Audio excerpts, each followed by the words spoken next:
स्वागत है एक बार फिर से हमारे YouTube चैनल पे। I am VK Sharma, you are watching my channel Samarpan VK. तो चलिए आज के इस क्लास में हम सीखते हैं नरेशन। नरेशन दो तरह का होता है, एक होता है डायरेक्ट नरेशन, इसको कहते हैं एक डायरेक्ट स्पीच, और दूसरा होता है इनडायरेक्ट स्पीच। इनडायरेक्ट स्पीच, एक होता है डायरेक्ट स्पीच, दूसरा होता है इनडायरेक्ट स्पीच। तो दोस्तों नरेशन का अर्थ हिंदी में इसे कहते हैं युक्ति, और इसके दो टाइप होते हैं। नरेशन के दो टाइप होते हैं, एक होते हैं डायरेक्ट स्पीच और दूसरा इनडायरेक्ट स्पीच। तो डायरेक्ट स्पीच का अर्थ होता है हिंदी में प्रत्यक्ष कथन, और इनडायरेक्ट का अप्रत्यक्ष कथन।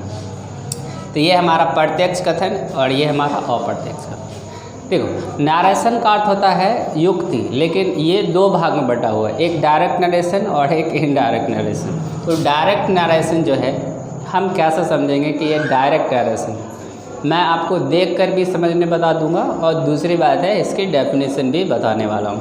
तो चलिए समझते हैं। डायरेक्ट स्पीच वह स्पीच है जो किसी आदमी के द्वारा पहली बार दिया गया हो। जैसे कि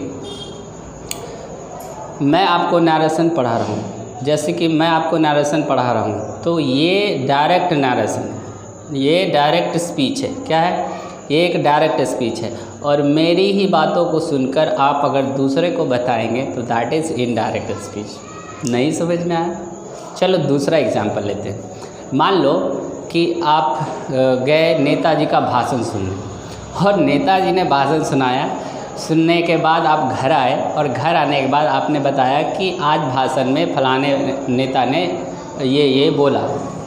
तो जो उसने बोला वो डायरेक्ट स्पीच था, मगर आपने जो उसी के बातों को अपने शब्दों में बताया दैट इज़ इनडायरेक्ट स्पीच। मतलब कहने का अर्थ यह है कि यहाँ पे आदमी नहीं, यहाँ पे बात नहीं बदलेगा, यहाँ पे बात नहीं बदलेगा बल्कि आदमी बदल जाएगा। समझ में आ गया? जैसे एक और एग्जांपल लेते हैं। आप मूवी देखने जाते हो, ठीक है? अब मूवी में जो भी डायलॉग दी गई है वो सारे डायलॉग आके आप सुनाते हो, लेकिन डायलॉग किसने बोला था? हीरो ने, लेकिन आप सुना रहे हो। तो आदमी वहाँ पे चेंज है, लेकिन बात चेंज है नहीं है। तो बात इसमें चेंज नहीं होता है, आदमी चेंज हो जाता है। चाहे डायरेक्ट स्पीच हो या फिर इनडायरेक्ट स्पीच हो, दोनों में बातें सेम रहती है, बट इसमें व्यक्ति चेंज हो जाता है, बोलने वाला चेंज हो जाता है, तो उसे इनडायरेक्ट स्पीच कहते हैं। आई होप कि समझ में आ गया होगा। एक एग्जांपल लेते हैं, इससे और ज़्यादा क्लैरिटी मिलेगी। जैसे हम एक एग्जांपल ले रहे हैं, he says to me I am ready. मैंने एक एग्जांपल लिया, ये एक छोटा सा हमने एग्जांपल लिया। पहले शुरू में सीखने में छोटा एग्जांपल ही काम करता है, जब इसे सीख जाएंगे तो बड़ा कोई भी बड़ा साफ बना सकते हैं। तो समझते हैं, यहाँ पे देखेंगे, यहाँ सेंटेंस दो भागों में बटा गया है, एक कॉमा से अलग है और दूसरा इन्वर्टेड कॉमा से अलग है। तो एक इन्वर्टेड कॉमा में बंद है, एक कॉमा से अलग है। सेंटेंस एक और सेंटेंस दो।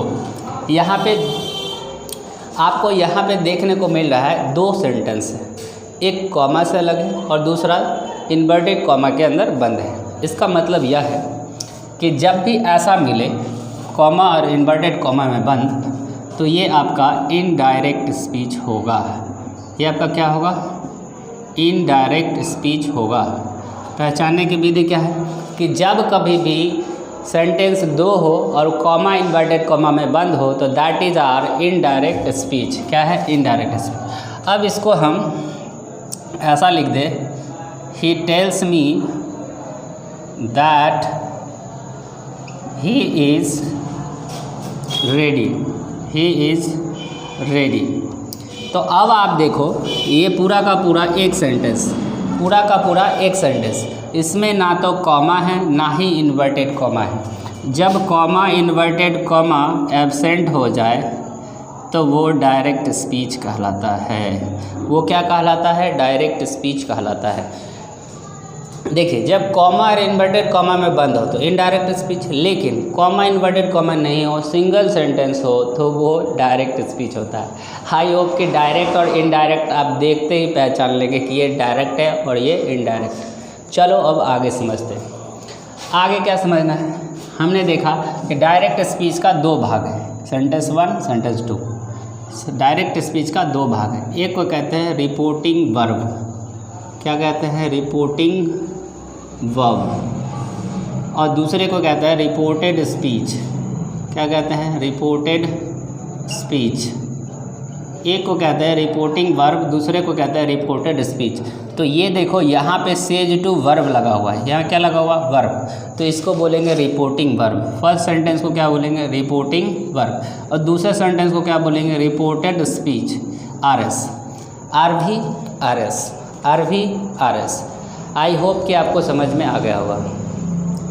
मैंने बताया नरेशन मतलब युक्ति होता है, ये दो तरह के होते हैं, एक डायरेक्ट स्पीच, एक indirect speech. Direct speech means प्रत्यक्ष कथन और इनडायरेक्ट स्पीच मीन्स अप्रत्यक्ष कथन। प्रत्यक्ष कथन में आदमी बोलने वाला सामने रहेगा, लेकिन अप्रत्यक्ष कथन में बात तो वही बोला जाएगा बट आदमी एब्सेंट हो जाएगा। ठीक है, हमने बताया कि जो डायरेक्ट स्पीच होगा वो डायरेक्ट स्पीच जो होगा, मैंने यहाँ पे कुछ गलती कर दिया है, डायरेक्ट स्पीच किस में होगा, direct speech coma inverted coma होगा। सॉरी ये गलत हो गया, तो मैं इसको फिर से लिख देता हूँ। इनडायरेक्ट स्पीच बिना कॉमा वाले में हो। तो डायरेक्ट स्पीच कब होगा, जब कॉमा इन्वर्टेड कॉमा के अंदर बंद होगा, और इनडायरेक्ट स्पीच कब होगा, जब कॉमा इन्वर्टेड कॉमा एब्सेंट हो जाएगा, सिंगल सेंटेंस हो जाएगा। तो आप पहचान गए आराम से, ये कॉमा इन्वर्टेड कॉमा लगा हुआ है, डायरेक्ट स्पीच है, इसमें कोई कॉमा इन्वर्टेड कॉमा नहीं है, इनडायरेक्ट स्पीच है। अब चलते हैं रूल्स की बात करते हैं। रूल्स क्या क्या नियम है, तो सबसे पहले से को बदलना है से में, सेज को बदलना है सेज में, और सेड को बदलना है सेड में। भैया चेंज कहाँ करना है, यहाँ तो हमने वही लिख दिया, से को से, सेज को सेज और सेड को सेड, तो कोई बदला क्या, कोई नहीं बदला। इसका मतलब ये है कि ये बदलता नहीं है। लेकिन जैसे इसमें टू लग जाएगा, से टू, तो बोलो ये वर्ब 1 है, तो ये भी बदलेगा तो वर्ब 1 हो जाए। से टू बदलेगा टेल में, सिर्फ से नहीं बदलेगा, लेकिन जैसे इसमें टू लगेगा बदल जाएगा। सिर्फ सेज नहीं बदलेगा, लेकिन जैसे इसमें टू लगेगा बदल जाएगा। सेज टू टेल्स में बदल जाएगा। सेड टू, सेड के साथ भी क्या लगाना है, टू, तो ये टोल्ड में बदल जाएगा। आई होप कि समझ में आ गया होगा। जब तक टू नहीं लगेगा बदलेगा नहीं, ये बात आपको ध्यान में रखना। ये नंबर ए रूल है, रूल नंबर ए। अब रूल नंबर बी देखते हैं। रूल नंबर बी कहता है इन्वर्टेड कॉमा जहाँ भी दिखाई दे तो इन्वर्टेड कॉमास को बाबू दैट में बदल देना है। किस में बदल देना है, दैट में बदल देना है। सी नंबर में सन वाई 1 2 3, सन वाई 1 2 3, इसका मतलब क्या है, सन वाई 1 2 3 का मतलब क्या है, सन वाई 1 2 3 का मतलब है first person will be change according to subject, यानी फर्स्ट पर्सन बदलेगा किसके अनुसार, सब्जेक्ट के अनुसार, सेकेंड पर्सन ऑब्जेक्ट के अनुसार, और third person no change, third person no change. तो ये तो आपको समझ में आ गया rule number A. Rule number B भी समझ में आ गया होगा, लेकिन रूल नंबर सी की अगर हम बात करें, ये है सन वाई 1 2 3। तो ये क्या कहना चाहता है भाई, ये कहना क्या चाहता है, ये कहना चाहता है कि अगर रिपोर्टेड स्पीच में फर्स्ट पर्सन हो तो रिपोर्टिंग वर्ब के सब्जेक्ट के अनुसार बदलेगा। ठीक है, रिपोर्टेड स्पीच में फर्स्ट पर्सन हो तो रिपोर्टेड स्पीच के सब्जेक्ट के अनुसार बदलेगा, यानी अंदर वाला में अगर फर्स्ट पर्सन हो तो बाहर वाले के सब्जेक्ट के अनुसार बदलेंगे, अंदर वाला में अगर सेकेंड पर्सन हो तो बाहर वाले के ऑब्जेक्ट के अनुसार। अब अंदर वाला बाहर वाला क्या है, ये देखो इन्वर्टेड कॉमा के अंदर है और ये देखो इन्वर्टेड कॉमा के बाहर है, तो इसको मैंने कहा अंदर वाला और इसको मैंने कहा बाहर वाला। आई होप समझ में आ रही होगी, बहुत ही ईजी है। तो अब समझते हैं कि इसमें अगर कोई फर्स्ट पर्सन होगा तो इसके सब्जेक्ट के अनुसार बदल जाएगा, लेकिन इसमें कोई सेकंड पर्सन होगा तो इसके ऑब्जेक्ट के अनुसार बदलेगा, और थर्ड पर्सन होगा तो चेंज नहीं करना है, जो का सो ही उतार देना है। समझ में आ गई बातें। रूल नंबर 3 सन वाई 1 2 3 क्या कहता है। अब आपको इस रूल को और अच्छे से समझना है तो आपको केस समझना पड़ेगा। क्या समझना पड़ेगा? केस। आई होप कि इतनी सारी बातें आपको समझ में आ गई होगी। एक बार आप इसका स्क्रीनशॉट ले लें ताकि आप बाद में इसको रिवाइज कर सकें। अब चलते हैं और हम जानते हैं केस के बारे में, क्योंकि केस के बिना तो नरेशन अधूरा है। अगर केस नहीं पढ़े तो नरेशन आपको नहीं आना है। हमने केस लिख रखा है। केस का अर्थ होता है कारक। आई, मी, माई और mine, we, us, our, ours, ये दोनों आपका फर्स्ट पर्सन है। क्या है? First person.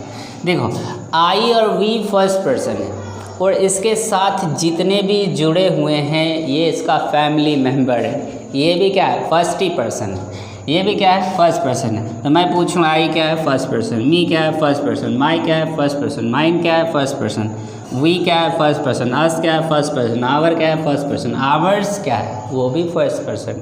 तो आई भी फर्स्ट है, तो इसके साथ जुड़ी सारी फैमिली इसकी फर्स्ट पर्सन होगी। क्लियर है? अब सेकेंड पर्सन पे बात करते हैं। सेकेंड पर्सन में एक ही एक इकलौता है। इकलौता कौन है? यू।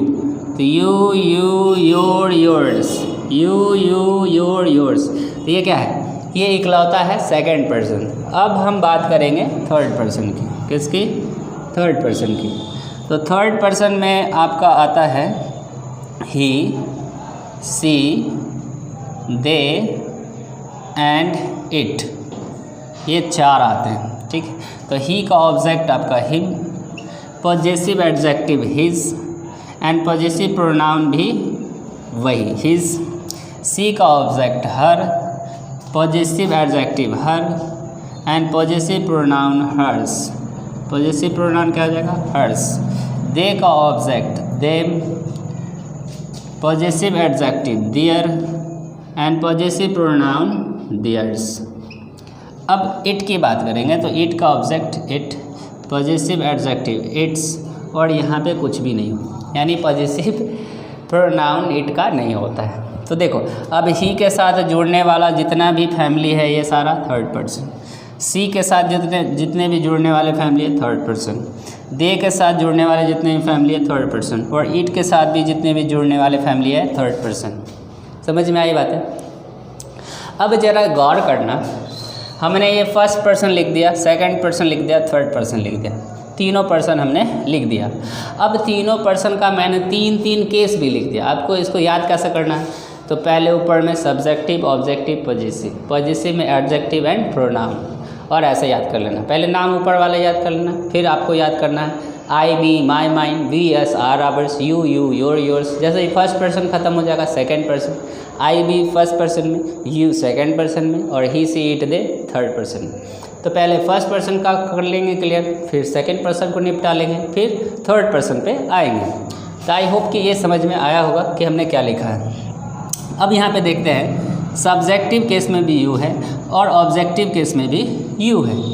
अब यहाँ पे देखो पॉजेसिव एडजेक्टिव में भी हिज है और पॉजेसिव प्रोनाउन में भी हिज है। अब यहाँ देखेंगे ऑब्जेक्टिव में भी हर है और पॉजेसिव एडजेक्टिव में भी हर है। अब यहाँ देखते हैं सब्जेक्ट में भी इट है और ऑब्जेक्ट में भी इट है। तो आखिर क्या चक्कर है? दो घर में एक ही शकल का व्यक्ति क्या कर रहा है? और सबसे ताज्जुब की बात तो यह है कि ये हमें अगर मिल जाएगा किसी सेंटेंस में कहीं मिल जाएगा तो हम कैसे समझेंगे कि ये अभी सब्जेक्ट है और ये अभी ऑब्जेक्ट है? कैसे समझेंगे? ये चीज़ समझना बहुत ज़रूरी है। यहाँ हर है और यहाँ भी हर है, तो हमें अगर मिल जाता किसी सेंटेंस में तो फिर कैसे पता चलेगा कि ये अभी ऑब्जेक्ट है या फिर अभी पॉजेसिव एडजेक्टिव?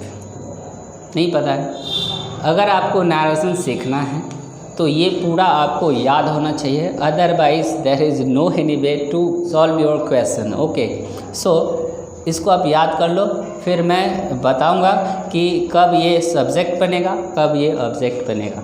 ठीक है, इन सारे डाउट को मैं नेक्स्ट वीडियो में क्लियर करूंगा और उसके बाद बताऊंगा नरेशन कैसे बनते हैं। उसके लिए इसको मेमोराइज़ करना बहुत ही ज़रूरी है। अगर आपने इसे मेमोराइज़ नहीं किया, याद नहीं किया, तो समझो आप नरेशन नहीं बना सकते।